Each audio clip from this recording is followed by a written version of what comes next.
Rishi Sunak, the diminutive, diminished and degraded British Prime Minister, clearly hasn't assimilated well enough.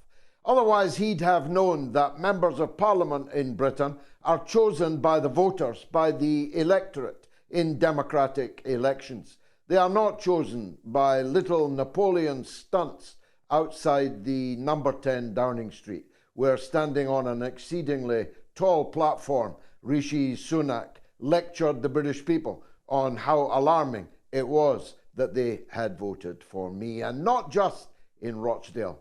It has emerged through all the medium possible, in the comments on newspaper articles, in the comments under mainstream media videos. It has emerged in a mailbag, thousands and thousands, and I mean thousands, of pieces of correspondence strong, that the spark lit in Rochdale on Thursday was a spark whose time has come, and the tinder lies all over this country.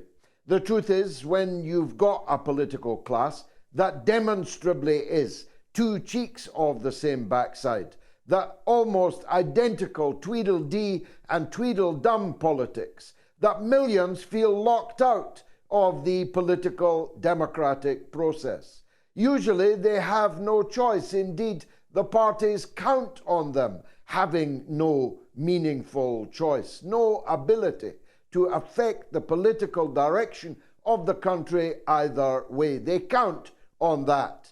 But when someone comes along with experience, with some God-given ability, and with the credibility to present themselves as a possible winner, a slayer of the dragons, well, poodles of Labour and Conservative, then they are ready to go for it. Nigel Farage proved it with his Brexit party victory in the last European Parliament elections in Britain.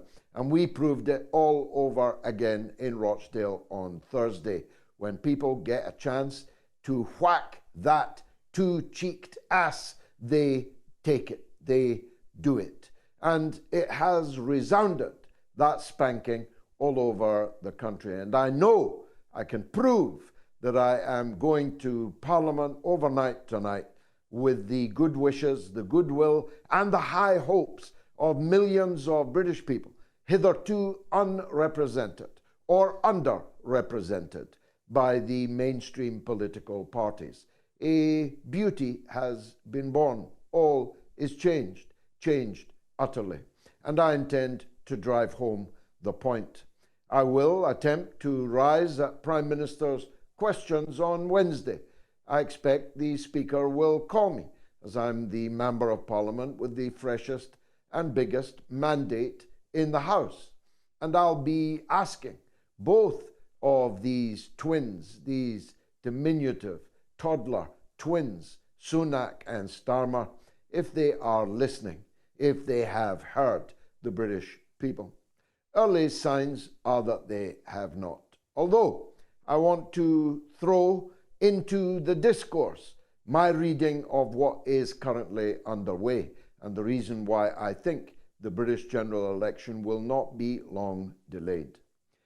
It seems to me from the little Lecturn stunt outside 10 Downing Street that Rishi Sunak, despairing of all else, has happened upon what he thinks will be a wedge issue between him and Labour. That wedge issue is the M word, Muslims. Gaza is the proximate cause. But when Sunak said what he said about the threat to British democracy, a bit rich coming from a little man for whom no one has ever voted, and whose foreign secretary in charge of Britain's foreign policy is also an unelected member of the House of Lords. But democracy, mobs, Muslims, all the M's, the fanaticism, extremism, and other bad words that are now attributed to Britain's 4 million Muslims is not random. It is not disassociative thinking. It is not something that just occurred to him on his Royal Air Force flight at great public expense from Aberdeen to London to make what was a blatantly party political stunt outside number 10 Downing Street, something I intend to have inquired into. It didn't just occur to him as he flew from Aberdeen to London. It's a plan. It's a fiendish plan. It's a plan that is pregnant with all kinds of disruption to Britain's social peace. For example, banning marches for Gaza, restricting people's right to protest, cracking down even further on people's right to freedom of speech. And it was a cue, probably a coordinated cue, for the release, the sluice gates to open, for the release of millions of words worth of anti-Muslim sewage in the ever-dependable British media, from the gutter media to the fur coat and no knickers media. All of them were filled with the same basic poisonous narrative that Britain has a Muslim problem, that British Muslims are violent, that they are potentially terrorist, and that these marches over Gaza are radicalizing the population of Britain, contaminating non-Muslims, who of course are the majority in the marches and demonstrations on every single march in the country. This is a very important caveat to make. Most of the people, 73% of the British population, who demand an end to the slaughter in Gaza are not Muslims at all. They are white English people. They are white Scottish, Welsh, and Irish people. They are not people from the subcontinent or other British former colonies. But the narrative is that these people are being radicalized, extremized by the Muslims within. Although, when asked on television this morning, as he was in full flow about it, Jeremy Hunt, I said, the Chancellor of the British Exchequer, when asked, who are these Muslim organizations that you say are hijacking the demonstrations against the war on the people of Gaza every single weekend in this country, Hunt was unable to answer. For of course, extremist organizations are there none. The vast majority, 99.9% of the people on these marches are entirely peaceful and democratic people. And the notion that by voting for the wrong candidate in a democratic election, that people have sabotaged democracy, endangered democracy, is of course a perversity only possible within the British political class. Voting for the wrong person now appears to be an act of extremism. And so stand by for that wedge issue to be driven home, for a gap to be opened up. Why does he think that might save the election for him? Because of my victory and because of the possibility of other such victories up and down the length and breadth of this country, he has placed Keir Starmer behind the 8 ball. If Starmer comes out fighting for the Muslims in Britain and for the rights to protest democratically, peacefully in Britain, and if he does that, I'm a Dutchman. If he were to do that, Sunak hopes that he will be able to capitalize on the incipient racism that the media will incessantly send pulsing through the British political airwaves and through the election run-up. If, on the other hand, Sunak joins in a kind of Dutch auction Starmer joins in a kind of Dutch auction with Sunak, vying with Sunak for how beastly, how mean, how punitive he can be against the so-called extremists, then a very substantial number of Britain's Muslims will vote for us, the Workers' Party of Britain, and vote for independence who are standing in constituencies from Ilford in the far east of London to Bethnal Green in the heart of the city of London, in the city of Birmingham, throughout the northwest, Bolton, Oldham, Bury, Tameside and Greater Manchester, Rochdale, of course, and many, Blackburn, many other places. If it's an election in which Starmer and Sunak are vying as to who can be more vile about the Muslims, then we will pick up the votes. Starmer will fail to win seats he had banked on winning, and Sunak might, against all odds, emerge as the Prime Minister again. But in so doing, they will scar the face of British politics. They will scar the face of British society. They will risk social peace in the country, and they'll make Britain as degraded and diminished as the two leaders of the main parties have become. There'll be more of that in the course of the show. There's no royalty on the left, but if there was, Craig Murray and Abby Martin would probably be the king and queen, although both are happily married to other spouses, I quickly add. We've got Craig Murray on to talk about British politics, about the noxious, poisonous state of British politics. Noxious and poisonous, not for the reasons that the party leaders say that it is, but because of the party leaders, their conduct in office. As someone said to me today, this afternoon, when I was watching my eldest son play football in Manchester, there were more arrests at Glastonbury than there have been in all of the pro-Palestine marches up and down the length and breadth of this country. Never fall for the lie that going out to hold a placard and to protest against the slaughter of women, children, men in Gaza, trapped in a cage, is any kind of extremism.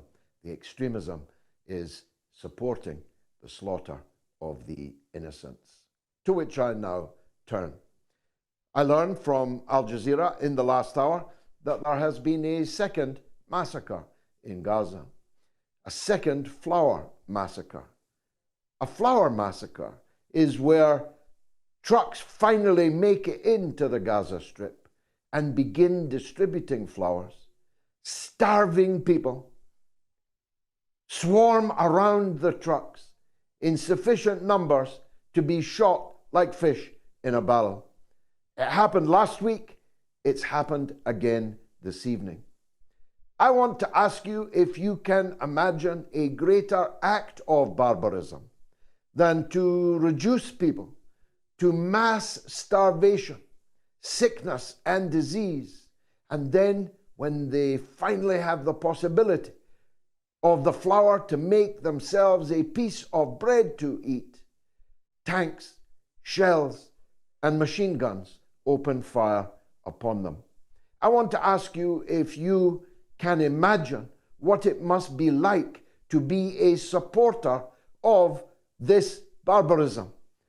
Our political leaders, you in the United States, we in the United Kingdom, you in France, you in Germany, you in all the countries of the West in which most of you are watching this show, can you imagine the sheer evil of your political leaders who support this kind of thing, who declare themselves to be friends of Israel? In the course of the last 150 days, not one single member of Parliament in Britain, from the Labour Friends of Israel, the Conservative Friends of Israel, the Liberal Democrat Friends of Israel, not one of them, not one, has resigned as a friend of Israel, even though the world has seen 112,000 people murdered, maimed, or missing under the rubble over that 150 days. I don't know quite what first attracted all these parliamentarians to become friends of Israel, rather than, say, friends of Zimbabwe or friends of Turkmenistan. I don't know what it was that first attracted them to become friends of Israel. And I sure don't know how, after the evidence of their own eyes of this last 4.5 months, they could conceivably continue to be friends of such savagery, friends of such evil, an evil the likes of which we have not seen since the end of the Second World War, when the glorious Red Army smashed down the gates of all those concentration camps and revealed the depths of the barbarity of the beasts of Berlin. I don't know where this is going to end. A good friend of mine who owns this studio asked me just a minute ago, where's this going to end? I'm afraid I'm not able even to hazard a guess about that. I'm not one of these who restricts my demand to a ceasefire. A ceasefire is a necessary but woefully insufficient condition to end the barbarism of 76 years against the Palestinian people. Indeed, I caution my friends into restricting their demands to a simple ceasefire, because I have lived through so many ceasefires before. The ceasefires never end the occupation. The ceasefires never end the starvation. The ceasefires never end the mass incarceration of young Palestinians in Israeli dungeons. The ceasefires never give the right of self-determination to the Palestinian people, their legal and their moral rights. And so my demands are not only for a ceasefire. We need a ceasefire. We need the complete Israeli withdrawal from the occupied territories. We need the abolition of the apartheid state's hold over the illegally acquired and held Palestinian territories of East Jerusalem, of the West Bank, and of Gaza. And the leaders of the world who claim still to believe in a two-state solution have an absolute obligation now to put this solution on the table, or the rest of us will conclude that it is a mirage. The rest of us will conclude that it is throwing sand in the eyes of their public, holding out the chimera of a two-state solution to protect Israel and its barbaric occupation, which has been going on now for well over half a century. These are the minimum demands. I myself believe that such a state of affairs would not solve the Palestinian-Israeli problem. For a start, there are millions of Palestinians scattered in refugee camps in the countries nearby and in a town or street near you. In Canada, America, Britain, all over the world, you'll find Palestinian refugees scattered. It's not a solution if they cannot return home to their own lands, to their own houses, to the property that was stolen from them when their grandparents were driven out at gunpoint in an earlier iteration of the kind of savagery you've been watching over the last 4.5 months. But the minimum demands must be pressed home and must be recognized and must be delivered now. A ceasefire, the end of Israel's presence in the occupied territories according to international law, the freeing of all prisoners, hostages, call them as you will, in an all-for-all prisoner exchange, and the immediate establishment of a Palestinian state. What's wrong with that? It's the mother of all talk shows.